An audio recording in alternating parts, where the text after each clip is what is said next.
Hello students. आज के इस लेक्चर में we will be starting introduction to microbiology. This is the chapter number 7 of your science 2 textbook. I hope you have your textbook with you while you are watching this lecture. So हम लोग का chapter number 7 और chapter number 8 online होगा। So from there you need to complete those two chapters.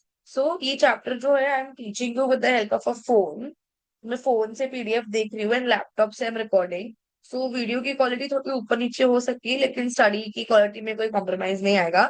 So let's start. So first, like always, I'll first try to explain you what is the meaning of the introduction to microbiology. Introduction to microbiology है क्या? अब देखो, जैसे science 2 में I have already told you that you have two parts. एक आपका biology वाला part है, एक आपका एनवायरमेंटल स्टडीज वाला पार्ट है। So this chapter belong to your biology part.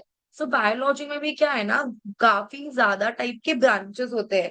Cytology करके एक ब्रांच होता है, फिजियोलॉजी ब्रांच होता है। सो वैसे ही माइक्रोबायोलॉजी भी जो है वो एक बायोलॉजी साइंस की ब्रांच है। ठीक है। अब बायोलॉजी के अंदर भी ना डिफरेंट डिफरेंट टाइप की स्टडीज होती है। जैसे कि सेल की स्टडी करेंगे तो साइटोलॉजी बोलते हैं। अब माइक्रोबायोलॉजी में क्या होता है, हम माइक्रोब्स की स्टडी करते हैं। अब ना what is the meaning of microbes? Microbe ऐसे ऑर्गेनिजम्स होते हैं जो हमें अपने नॉर्मल आंख से नहीं दिखते हैं। वो एग्जिस्ट तो करते हैं लेकिन हम उनको नहीं देख पाते। द रीजन भी वो इतने छोटे होते हैं, इसीलिए हमें उनको माइक्रोस्कोप की मदद से देखना पड़ता है। अब ये जो माइक्रोब्स होते हैं, like we have studied in 9th standard, हमारे लिए अच्छे भी हो सकते हैं, हमारे लिए बुरे भी हो सकते हैं। सो अब इन इन माइक्रोब्स को यूज करके हमारी लाइफ में क्या क्या चेंजेस ला सकते हैं, हमारे इंडस्ट्री लेवल पे क्या चेंजेस हो सकते हैं, हमारे हेल्थ केयर लेवल पे क्या चेंजेस हो सकते हैं, और हम लोग एनवायरमेंट को ठीक करने के लिए कैसे इन माइक्रोब्स को यूज कर सकते हैं, ये हम लोग इस चैप्टर में पढ़ने वाले हैं। सो बेसिकली हम लोग माइक्रोब्स मतलब ऐसे ऑर्गेनिजम्स जिनको हम अपनी आंखों से प्रॉपरली नहीं देख सकते, लेकिन इनका हम यूज जरूर कर सकते हैं in the field of science, in the field of health care, in the field of environment को ठीक करने में, in the field of industry, in the field of medicine. So इसमें हम किस तरीके से इन माइक्रोब्स को यूज करके ह्यूमन बेनिफिट डिराइव कर सकते हैं, हम ये इस चैप्टर में पढ़ने वाले हैं। So there are three parts to this chapter. पहला पार्ट क्या बताता है कि माइक्रोबायोलॉजी हम कहाँ अप्लाई करेंगे। दूसरा पार्ट ये बताता है कि इंडस्ट्री लेवल पे माइक्रोबायोलॉजी कहाँ अप्लाई होती है। एंड तीसरा पार्ट बताता है कि हम कौन से प्रोडक्ट्स बना सकते हैं यूजिंग माइक्रोब्स। ठीक है। सो दीज हम जब इसका पूरा स्टडी करेंगे, एक आपके लिए सिर्फ एक बेसिक इंट्रोडक्शन है। इसके ऊपर लोग ग्रेजुएशन करते हैं, पीएचडी करते हैं, मास्टर्स करते हैं। ये बहुत बड़ी फील्ड है जिसका जस्ट आपको एक ग्लैंस दिया हुआ है, एक ग्लिम्स दिया हुआ है आप लोगों को इस पूरे फील्ड के बारे में। So I will try to make this chapter interesting. And one more thing I would like to add is ये जो चैप्टर्स होने वाले हैं ना, ये थोड़े इनमें ना थोड़े नाम कॉम्प्लिकेटेड रहेंगे। सो इस केस में आपको थोड़ा रीड करना पड़ेगा नामों को बार बार in order to get the hang of it. एक बार आप उसको बोलने लग जाओगे तो आप लोग वो प्रॉपरली बोल के कर याद कर सकते हो। तो you to practise it a lot of times. ठीक है। ये चैप्टर चैप्टर नंबर 7 और चैप्टर नंबर 8 का अच्छा खासा वेटेज है आपके एग्जाम में। So do not even think of skipping this chapter for your exam. Now let's start. So applied microbiology मतलब हम लोग इस माइक्रोबायोलॉजी की स्टडी तो करते हैं लेकिन हम लोग इसको कहाँ पे अप्लाई करते हैं, that is what the paragraph is going to talk about. So branch of biology in which study of enzymes related to some prokaryotes and eukaryote microbes, protein, applied genetics, molecular biology etc. is performed। मतलब एक ऐसी branch of study है, ये एक ऐसा branch of biology है जहाँ पे हम क्या पढ़ते हैं, हम जो प्रोकैरियोट्स जो हमारे माइक्रोब्स है और यूकैरियोटिक माइक्रोब्स है, इससे हम लोग जो भी एंजाइम डिराइव करते हैं इसको हम लोग कौन से डिफरेंट डिफरेंट फील्ड में यूज कर सकते हैं, जैसे कि protein, applied genetics, microbiology etcetera. So I would like to tell you कि हम लोग जो इंट्रोडक्शन वाला पार्ट है ना, ये थोड़ा टाइम के बाद में पढ़ते हैं, सो दैट आप लोगों को ना एक बार इसका जब भी एप्लीकेशन समझ में आ जाएगा ना तो आप लोगों को ये इंट्रोडक्शन और बेहतर समझ में आएगा।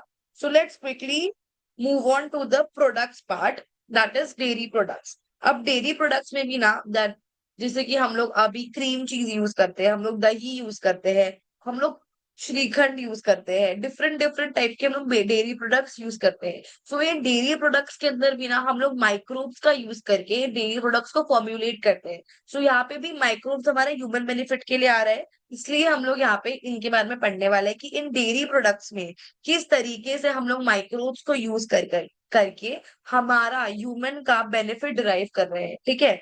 सो पहली बात आती है डेयरी प्रोडक्ट्स की। Dairy products, yogurt products, butter, cheese production, I think all of these four things are linked with each other, same dairy के कैटेगरी के अंदर ही आएंगे। And then later on we will talk about bread, we will talk about probiotics, we will talk about wine, we will talk about alcohol, ये सब के बारे में भी इस चैप्टर में बात होगी। So now let's quickly come to page number 77। And यहाँ पे dairy products, since ancient days, मतलब पुराने जमानों के टाइम से milk is converted into various products for its preservation purpose. For example cheese, butter, cream, kefir, yogurt, etc. Water content and the acidity of the milk changes during the formation of this milk and texture, taste and flavor is improved. अब देखो, आज के जमाने में we have fridge. सो हम लोग fridge में हमारा दही दूध स्टोर कर सकते थे, लेकिन पहले के जमाने में the fridge was not there. So उस केस में जब गाय इतना ज्यादा अमाउंट में जब दूध दिया करती थी, तो उस केस में उस दूध को लंबे समय तक चलाने के लिए उसको डिफरेंट डिफरेंट फॉर्म्स में कन्वर्ट करते थे। देखो, अब मैं आपको एक और चीज समझाना चाहती हूँ। 1 minute, I will use my board to tell you this one.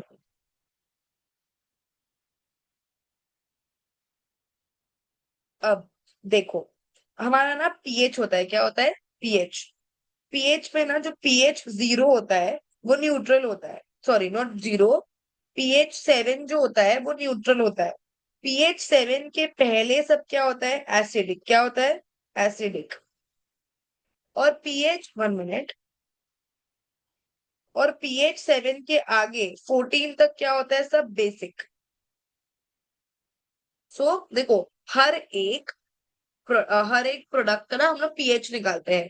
अगर उसका पीएच 7 आता है तो वो न्यूट्रल होता है, 7 से पीछे जाएगा तो वो क्या होता है? एसिडिक, 7 के आगे आएगा तो क्या होता है? बेसिक। क्या होता है? बेसिक। सो जब भी ना हम हमारे फूड प्रोडक्ट्स, हमारा जो डेयरी प्रोडक्ट्स है, जब उसको हम लोग एक फॉर्म से दूसरे फॉर्म में कन्वर्ट करते थे, उस टाइम हम लोग क्या करते हैं पता है?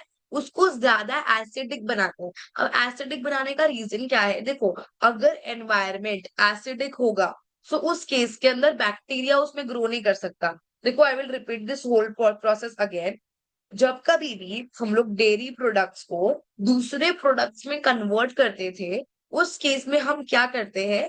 उस प्रोडक्ट जो हम बनाना चाह रहे हैं, हम लोग उसका एसिडिक कंटेंट ज्यादा चाहते थे, मतलब वो प्रोडक्ट हल्का सा एसिडिक हो। इससे क्या होगा? इससे उस प्रोडक्ट की शेल्फ लाइफ जो है वो बढ़ जाएगी, क्योंकि किसी भी एसिडिक एनवायरनमेंट के अंदर बैक्टीरिया जल्दी, किसी भी एसिडिक एनवायरनमेंट के अंदर बैक्टीरिया जल्दी ग्रो नहीं कर सकता। इसीलिए हम लोग जब कभी भी मिल्क प्रोडक्ट्स को एक फॉर्म से दूसरे फॉर्म में कन्वर्ट करते हैं, हम उसको स्लाइटली एसिडिक बनाते हैं ताकि वो ज्यादा समय तक चले। ठीक है। अब इसमें हम लोग क्या क्या करेंगे? हम लोग जब किसी भी डेयरी प्रोडक्ट का फॉर्म चेंज करते हैं, तो उसका टेस्ट, उसका टेक्सचर, वो कैसा दिखता है वो चेंज हो जाएगा। फॉर एग्जाम्पल, हम लोग जो है दूध से ही दही बना रहे हैं, लेकिन हमारा दूध का टेस्ट, टेक्सचर, कलर डिफरेंट होता है एज कंपेयर टू दही, एज कंपेयर टू चीज, एज कंपेयर टू घी। ये सब कुछ दूध से ही बन रहा है, लेकिन जो इसका टेक्सचर है, फ्लेवर है, टेस्ट वगैरह है, वो सब कुछ डिफरेंट होता है as compare to the original milk. ठीक है। Now these processes are performed on a large scale with more skills. For production of most of the milk product, bacteria in the milk itself are used. Only cheese is produced with the help of fungi. हम ये लोग क्या बोल रहे हैं? हम जो बड़े बड़े स्केल पे हम लोग जो जैसे कि बड़ा स्केल का मतलब क्या होता है कि देखो, अमूल अमूल जो है अगर वो दही बना रहा है तो वो 1 किलो तो नहीं बनाएगा, वो काफी थाउजेंड्स ऑफ किलो में बनाएगा। सो वो क्या हो गया उसके लिए, लार्ज स्केल प्रोडक्शन। अमूल क्या कर रहा है, लार्ज स्केल प्रोडक्शन कर रहा है। सो देखो, ज्यादा करके ना मिल्क के अंदर ही बैक्टीरिया होता है, ऐसा ये लोग बोल रहे हैं, जिसको हम लोग यूज करके डिफरेंट डिफरेंट मिल्क प्रोडक्ट्स बना सकते हैं। लेकिन इन केस ऑफ चीज हम लोग एक टाइप का फंगी यूज करते हैं मिल्क से चीज बनाने के लिए। That is what we are going to study further in this chapter. ठीक है। सो हाँ, basic process for the production of yoghurt, cheese and cream is same. मतलब योगर्ट, चीज और क्रीम बनाने का जो बेसिक प्रोसेस है वो तो सेम है, लेकिन उसके अंदर हम लोग कुछ मॉडिफिकेशंस करते हैं। कुछ प्रोडक्ट्स को ज्यादा टाइम तक रखा जाता है, कुछ प्रोडक्ट का पानी निकाल दिया जाता है। फॉर एग्जाम्पल, आपको पता है जो दही होता है, कर्ड, और योगर्ट दोनों होती सेम चीज ही है, लेकिन जो आपका कर्ड होता है उसके अंदर वाटर कंटेंट ज्यादा होता है as compare to the yogurt. So ये लोग क्या बोल रहे हैं, बेसिक जो प्रोसेस है चीजें बनाने का वो तो सेम है, लेकिन हम जब एक चीज को दूसरे चीज में कन्वर्ट करते हैं, फॉर एग्जाम्पल हमने जब कर्ड को योगर्ट में कन्वर्ट करते हैं, सो कर्ड में से पानी निकाल दिया जाता है ताकि वो योगर्ट में कन्वर्ट हो सके। ठीक है। I know this chapter is quite, पर ठीक है, करना पड़ेगा एग्जाम के लिए। So, milk is pasteurized at the beginning to destroy unwanted microbes. हम लोग क्या करते हैं ना, मिल्क को पास्चराइज करते हैं ना। What is the meaning of pasteurisation? जब हम लोग दूध को काफी एक हाई टेम्परेचर पे लेके जाते हैं और उसको एकदम जल्दी से लो टेम्परेचर पे लेके आते हैं। अब इससे क्या होता है, जब हम लोग दूध को काफी हाई टेम्परेचर पे लेके जाके काफी लो टेम्परेचर पे लेके आते हैं, उस केस के अंदर अगर दूध के अंदर कोई भी बैक्टीरिया होगा जो अच्छा नहीं है, सो वो मर जाएगा, वो सरवाइव नहीं कर पाएगा उस एनवायरमेंट में। अगर देखो, अगर हम लोग घर पे कर रहे हैं और हम लोग पास्चराइजेशन नहीं कर रहे तो इट इज ओके, बिकॉज हम लोग स्मॉल स्केल में बना रहे हैं। लेकिन अगर कोई अमूल जैसी, गोवर्धन जैसी फैक्ट्री है बड़ी बड़ी, अगर वहां पे बैक्टीरिया अनवांटेड आ गए तो उनका काफी बड़ा नुकसान हो सकता है। इसीलिए वो लोग पहले क्या करते हैं, मिल्क को पास्चराइज करते हैं। आगे, it is then, 1 minute, it is then fermented with the help of lactobacilli. अब लैक्टोबैसिलाई क्या होता है, लैक्टोबैसिलाई एक टाइप का बैक्टीरिया होता है जो हम लोग मिल्क के अंदर डालते हैं उसको फर्मेंट करने के लिए। अब फर्मेंट का हिंदी में मतलब होता है सड़ाना, लेकिन आप उसको उस सेंस में मत लो। देखो, हर चीज सड़ना खराब नहीं होती है। फॉर एग्जाम्पल, आप लोग जब घर में डोसा बैटर को रखते हो बहुत दिनों तक तो वो सड़ता है, लेकिन वो खराब है क्या आप लोगों के लिए? नहीं, इससे उसका क्वालिटी और बेहतर होता है। तो आप लोग आपके दिमाग से ये चीज हटा दो, अगर कोई चीज सड़ रही है इसका मतलब ये नहीं है कि वो खराब हो रही है, क्योंकि कुछ कुछ चीजों में न्यूट्रिशनल बेनिफिट्स ऐड होते हैं, कुछ कुछ चीजों में न्यूट्रिशनल बेनिफिट्स हट जाते हैं। सो डिपेंड करता है कि आपका प्रोडक्ट कौन सा है। ठीक है। सो जब हम लोग मिल्क के अंदर लैक्टोबैसिलाई ऐड करते हैं, सो मिल्क फर्मेंट होता है इन अ बेटर वे। आगे, in this process, lactose sugar of the milk convert into lactic acid and milk proteins are coagulated with the help of lactic acid. Besides, compound with taste and flavor are formed. Example, diacetyl has the flavor of butter. Now मैं आपको समझाती हूँ with the help of a board. 1 minute. Now, आपका जो ये milk है, ये milk के अंदर ना हम लोग,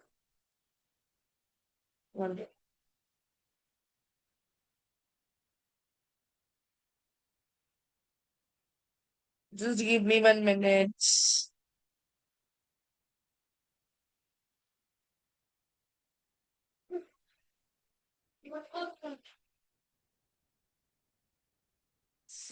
फॉर एग्जाम्पल, इसके अंदर आपका मिल्क है, this all is your milk. ठीक है। अब हम लोग जब बाहर से इसमें लैक्टोबैसिलाई, ये दिख रहा है आपको रेड कलर का, ये है हमारा लैक्टोबैसिलाई का बैक्टीरिया। जब हम लोग इसको ऐड करते हैं तो ये पता है क्या काम करेगा, ये इस मिल्क को ना फाड़ने का काम करेगा, फाड़ देगा। मतलब क्या करेगा, मिल्क को अलग कर देगा, मिल्क के प्रोटीन को अलग कर देगा और पानी को अलग कर देगा। इसको हम लोग बोलते हैं कोआगुलेशन ऑफ मिल्क। क्या बोलते हैं? Coagulation of milk. जब हम लोग मिल्क का जो एनवायरमेंट है उसको हम लोग एसिडिक कर देते हैं, तो उस केस में क्या होता है, आपका जो मिल्क का प्रोटीन है वो अलग हो जाता है और जो आपका पानी है वो अलग हो जाता है। You must have seen this in your at your home while preparation of paneer. ठीक है। सो इसमें हो क्या रहा है एक्चुअली, 1 मिनट। इसमें एक्चुअल में क्या हो रहा है, आपके आपके जो मिल्क है उसमें होता है लैक्टोज शुगर। क्या होता है? Lactose sugar. आपका जो लैक्टोबैसिलाई होता है, ये जो बैक्टीरिया हम जो बाहर से डाल रहे हैं, वो उस लैक्टो शुगर को लैक्टिक एसिड में क्या कर रहा है, कन्वर्ट। क्या कर रहा है? लैक्टिक एसिड में कन्वर्ट। अब जब मिल्क का एनवायरमेंट एसिडिक हो जाता है, तो मैंने क्या बताया था, आपका जो मिल्क है उसका प्रोटीन अलग हो जाता है और उसका पानी अलग हो जाता है। इसकी वजह से क्या होता है, कोएगुलेशन ऑफ मिल्क। क्या होता है? Coagulation of milk. और ये इन जनरल सेंस हमारे लिए अच्छा ही होता है। ठीक है। Now 1 minute.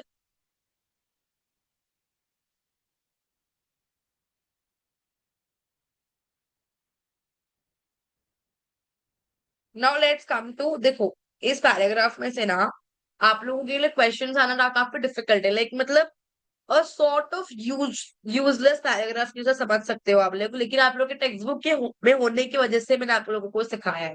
Now next comes the yoghurt products. मतलब योगर्ट प्रोडक्ट्स कैसे बनाए जाते हैं वो हमको बता रहे हैं। ऑलमोस्ट इनका प्रोसेस सेम ही है। ठीक है। 1 minute. So yoghurt is a one Yogurt is a milk product produced with the help of lactobacilli. For maintaining the protein content, condensed milk is mixed with the milk to be fermented for the industrial production of yogurt. अब देखो, 1 minute. हम लोग जब घर पे दही बनाते हैं तो उस केस के अंदर तो हम लोग कोई मिल्क पाउडर बाहर से ऐड नहीं करते, लेकिन जब बाहर इंडस्ट्री लेवल पे दही बनता है, सो उस केस के अंदर हम लोग मिल्क के अंदर बाहर से मिल्क पाउडर को ऐड करते हैं, ताकि मिल्क का प्रोटीन कंटेंट बना रहे। और हम लोग योगर्ट भी जो है लैक्टोबैसिलाई करके नाम का एक बैक्टीरिया है उसकी मदद से बनाते हैं। Now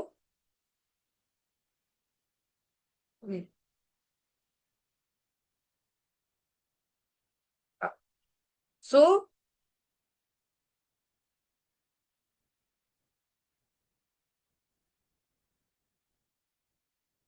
milk is milk is boiled, and once it is cooled to warm temperature, bacterial strain of Streptococcus thermophilus and Lactobacillus delbucre are added to it in the 1:1 proportion. 1 minute ये ना properly हो नहीं रहा है।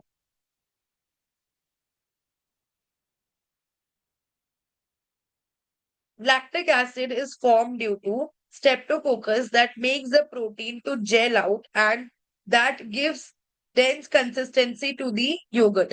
अब यहाँ पे क्या है कि आपका जो दूध है उसको पहले गर्म करते हैं और उसके बाद में उसको ठंडा करते हैं, वार्म टेम्परेचर पे लेके आते हैं। उसके बाद उसके अंदर हम लोग दो टाइप के बैक्टीरिया डालते हैं। एक का नाम क्या है, स्ट्रेप्टोकोकस थर्मोफिलस। दूसरे का नाम क्या है, लैक्टोबैसिलस डेल्ब्यूकी। आपको ये दो नाम याद करने पड़ेंगे कि हम लोग कौन से प्रोडक्ट में कौन सा नाम डाल रहे हैं।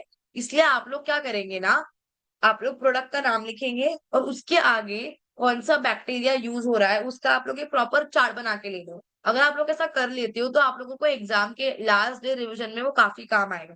ठीक है। सो 1 मिनट। हाँ,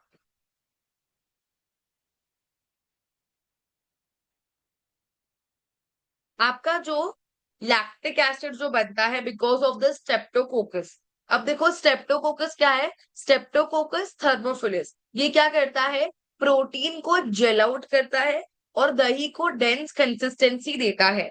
इसके बाद में देखो मैं वापस से रीड करती हूँ। Lactic acid is formed due to streptococcus that makes the protein to gel out and that gives dense consistency to the yoghurt. मतलब क्या, कि आपको पता है वो दही काफी जेली फॉर्म में होता है और काफी गाढ़ा होता है because of the streptococcus bacteria added into the milk. अभी आप कभी भी ना ट्राई करना, स्टोर बॉट दही लोगे ना, और अगर आप उससे दही जमाओगे, डब्बे वाला दही, मैं नहीं बोल रही वो नॉर्मल डेयरी का दही, वो नहीं, जो हम डब्बे वाला दही लेते हैं ना, उससे अगर आप दही जमाओगे तो उसका टेक्सचर अलग आएगा। और जो आप नॉर्मल पैकेट में दही लेते हो उससे अगर आप दही जमाओगे उसका टेक्सचर अलग आएगा। बिकॉज नॉर्मल दूध वाला है ना, वो ऐसा बैक्टीरिया ऐड नहीं करेगा बाहर से, लेकिन जो डब्बे में दही बन रहा है उसमें दोनों बैक्टीरिया ऐड हो रहे हैं, स्ट्रेप्टोकोकस थर्मोफिलस, लैक्टोबैसिलस डेल्ब्रूकी। इसकी वजह से उसका जो दही बनता है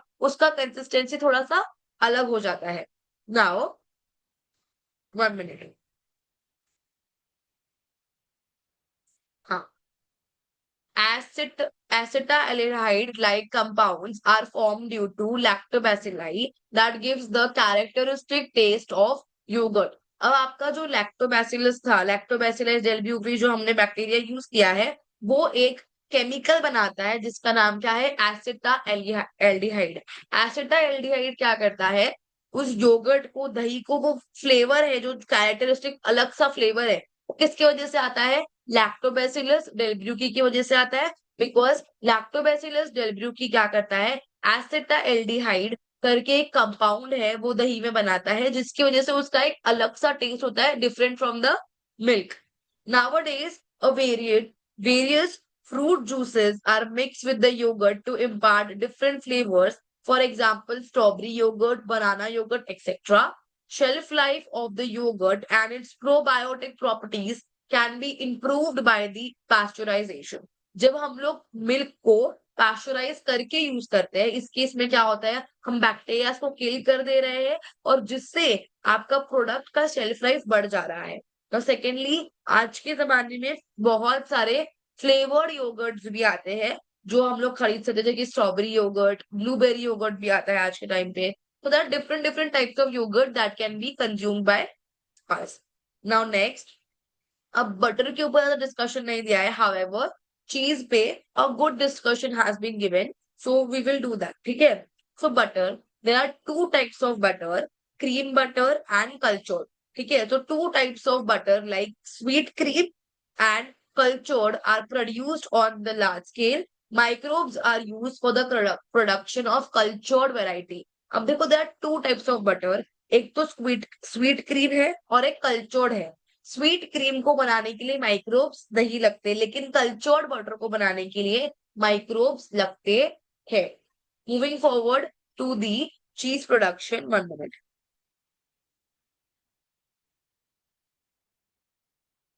हाँ, cheese is produced on large scale from the abundantly available cow milk all over the world। अब चीज काफी ज्यादा मात्रा में बनाया जाता है, जो एक्स्ट्रा हमारा बहुत ज्यादा अमाउंट में जो दूध पड़ा है उससे हम लोग क्या बनाते हैं, हम लोग चीज बनाते हैं। सो cheese is produced on a large scale from the abundantly available cow milk all over the world। First, chemical and microbiological test of milk are performed। मतलब हम लोग पहले चेक करते हैं कि मिल्क में कोई केमिकल्स तो नहीं है, मिल्क में कोई माइक्रोब्स तो नहीं है जिससे हम चीज बनाने वाले, इसका पहले टेस्टिंग होता है। इसके बाद में क्या होगा, some colours and microbes like lactobacillus lactis, Lactobacillus cremosis and Streptococcus thermophilus are mixed with the milk। अब इस तीन टाइप के बैक्टीरिया को हम लोग मिल्क के साथ में मिक्स करते हैं। Lactobacillus lactis, lactobacillus cremosis and streptococcus thermophilus are mixed with the milk। It imparts the sourness to the milk। After this, to impart the dense texture, way water in the yogurt needs to be removed। अब ये लोग क्या कहते हैं, पहले पहले तो दही, पहले दूध लेके आएंगे, उसका टेस्टिंग करेंगे, उसके बाद में उसके अंदर तीन टाइप के बैक्टीरियाज को ऐड करेंगे जो उस दूध को खटास देती है। उसके बाद में हम लोग क्या करते हैं, ये बैक्टीरियाज डालने की वजह से आपका दूध फट जाएगा। हम उस फटे हुए दूध में से जो गाढ़ा वाला पार्ट है उसको हम लोग अलग करते हैं, और हम लोग जो पानी वाला पार्ट है उसको हम लोग अलग करते हैं। जो पानी है उसको हम लोग वे बोलते हैं, क्या कहते हैं, वे। आगे, N enzyme rennet obtained from the alimentary canal of cattle was being traditionally used earlier. ये हम लोग चीज बनाने के लिए पहले रेनेट करके एक एंजाइम था, जो आपको पता है गाय का बछड़ा होता है उसको कैटल बोलते हैं, उस कैटल के पेट में से निकाला जाता था, जो कि रेनेट था। सो आई रिपीट दिस अगेन। चीज बनाने के लिए पहले रेनेट करके एक एंजाइम था, जो गाय के बछड़े के पेट में मिलता था, पेट में, उसको हम लोग यूज करते थे फॉर द फॉर्मेशन ऑफ चीज। लेकिन काफी डिस्प्यूट्स आए कि ये तो नॉन वेजिटेरियन हो जाएगा, वेजिटेरियन लोग तो खा ही नहीं पाएंगे। इसीलिए आगे और डिस्कशन हुआ, और एक फंगी जिसको प्रोटीज बोलते हैं उसको हम लोग यूज करने लगे for the formation of the चीज। सो देखो, an enzyme rennet obtained from the alimentary canal of the cattle was being traditionally used earlier. However, an enzyme protease obtained from fungi is used at present to produce vegetarian cheese.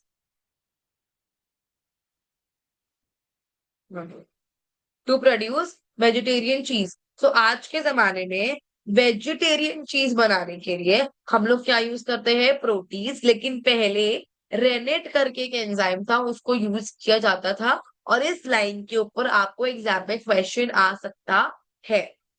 Now the whey is separated from the yoghurt which has some other uses. तभी हम लोग क्या करते हैं? पानी को अलग कर देते हैं, दही को अलग कर देते हैं। वे जो पानी है उसके अपने अलग अलग यूजेस है। Then the process of the cheese is started through steps like cutting the solid yogurt into pieces. तो क्या करते हैं हम लोग? जो गट्ठा वाला पार्ट था दूध का, जिसको हमने अलग किया है, उसको पहले हम लोग मोटे मोटे पीसेस में कट करेंगे। फिर उसको हम लोग वॉश करेंगे, रब करेंगे, सॉल्टिंग करेंगे। उसको हम लोग अदर इंपॉर्टेंट एंजाइम्स के साथ में मिक्स करेंगे। उसमें डिफरेंट डिफरेंट कलर्स और डिफरेंट डिफरेंट फ्लेवर्स को ऐड करेंगे। तब जाके आपका चीज बनेगा। अब चीज बनने का था पूरी तरीके से, चीज को अब और बहुत टाइम के लिए पकने के लिए, या तो हम कहते हैं सड़ने के लिए रखा जाता है, ताकि इस चीज में और भी फ्लेवर इनकॉर्पोरेट हो। जो आपका मोज़रेला चीज होता है वो फ्रेश चीज होता है, लेकिन आपका जो चेडार चीज होता है या आपका पार्मेजान चीज होता है, उसको बहुत देर तक रखा जाता है। और चीज भी एक ऐसी चीज है जिसको आप जितना देर तक रखोगे उतना ज्यादा उसके अंदर फ्लेवर इनकॉर्पोरेट होते ही जाएगा। सो हम लोग क्या करते हैं? पहले तो हम लोग बैक्टीरियाज को ऐड करेंगे, उसके बाद में उसमें से हम लोग पानी को अलग कर लेंगे, सॉलिड वाले पार्ट को अलग कर लेंगे। सॉलिड वाले पार्ट को हम लोग कट करेंगे, वॉश करेंगे, रब करेंगे, उसको सॉल्टिंग करेंगे। उसके बाद में उसके अंदर फ्लेवर्स ऐड करेंगे, पिगमेंट्स ऐड करेंगे, और उस चीज को बहुत टाइम तक के लिए राइप होने देंगे, ताकि उसमें और फ्लेवर इनकॉर्पोरेट हो। ठीक है? Now, let's come to the do you know? During industrial production of milk product, strict cleanliness and sterilization is essential, as bacteria can attacked by the virus. Hence, virus-resistant varieties of bacteria are developed. Recently, use of a mutant varieties of bacteria has been increased. Artificially, some strains are developed that will help to avoid unnecessarily steps stretch material. So मैं अभी का जो lecture है ना ये यहाँ पे end करी, because the meeting time has been completed. इसके जो आगे का डिस्कशन है जो मैंने रीड कर दिया है, इसको एक्सप्लेन मैं नेक्स्ट लेक्चर में करूंगी। So thank you so much to watch till here.